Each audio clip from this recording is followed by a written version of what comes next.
So to be completely honest, I kind of figured at this point that I would never even review this movie. This movie being Anyone But You.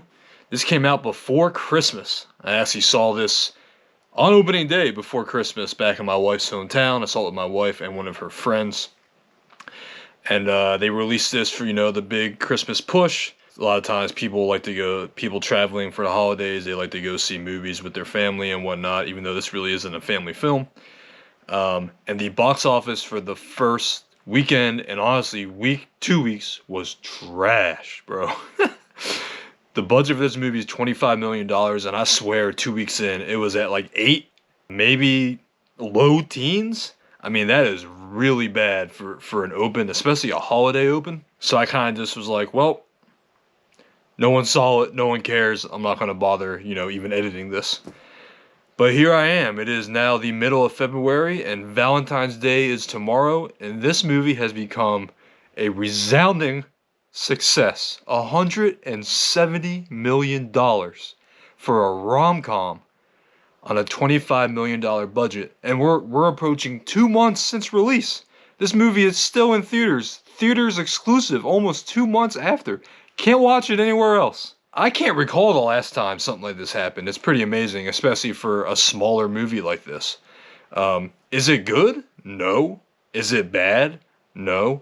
I actually kind of hate how the rom-com genre has been just thrown to Netflix for like C-list actors and directors. It's kind of been abandoned, and a big reason is because people don't really go to the movies like that anymore.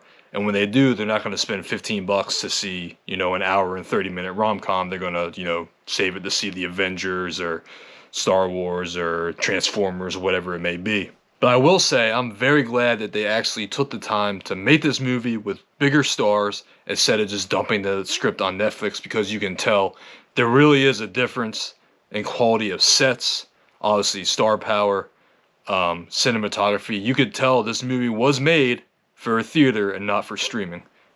And there goes a blooper. Now, of course, the haters will say, well, of course it's doing well. It features 2 stars that are hot. As if the entire genre wasn't built on the backs of, Julia Roberts, Sandra Bullock, Bradley Cooper, Matthew McConaughey. Come on, just stop. Now, a good rule of thumb for judging a box office versus budget like this is to take that budget, multiply it by 2 for marketing, sometimes 3 for bigger movies, but for a movie like this, times 2, and then you can figure out the profit. So that's 50 mil. Like I said, $170 million box office so far, coming up on 200 mil. I mean, this is Valentine's Day weekend. There's no doubt in my mind this thing's about to hit 200. Sony's about to make $150 million off this movie. Bro, comic book movies aren't even clearing that anymore. That's crazy. That's really crazy. And it makes me happy. We are better off. I've been saying for years, if you want good movies, not saying this is a good movie, but if you want good movies to have a chance, movies as a whole need to do well across all genres. Not just science fiction, not just comic books. Everything's got to do well for movies like this to even get made.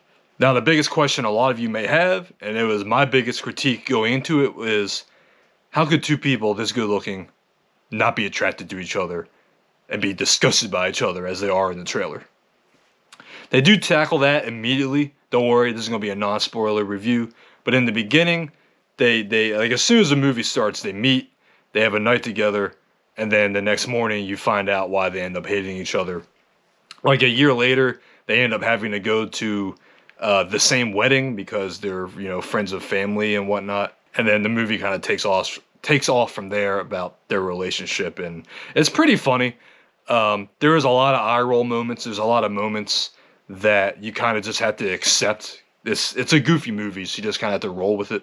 It definitely isn't winning any Oscars for best screenplay or anything. Now, as far as the grade goes, I mean, on the rom-com scale, I kind of enjoyed it. For me, again, on the rom-com scale, it was a B-. Again, it's relatively short. I didn't leave the theater feeling like, I wasted money. There's plenty of eye candy for a lot of the cast, for both sexes to enjoy. I enjoyed it. There were some laughs. There were some great set pieces. Now, I will let you guys know, in case there's any ladies watching, that both women I saw it with were more in like the C to C- range. And their biggest complaint was just how unbelievable some of the twists or story points were. For me, going into a movie like this, I kind of just expect stuff like that, so maybe I just inherently let it slide, or maybe I was just in a good mood that day. I'm a big Christmas guy, or I don't know, maybe I was just distracted by something. I can't quite put my finger on it. But anyway, apparently there is a Valentine's Day cut of this movie that is out now this week. This is a Valentine's Day recommend from me. Obviously, you still have to go out to the theater to see it. But yeah, I'm not sure how much extra bonus footage there is. If you really want to know that bad, I'm sure you can Google it and find out. I wish I could tell you when and where this will be streaming, but it is a Sony movie. Sony does not have a streaming service, so it could really end up anywhere. And as long as they're going to keep making money like this, they're going to definitely keep this thing in theaters as long as they can. So I'd probably say April for streaming. But there's my review for Anyone But You, my very delayed review. I hope you guys enjoyed.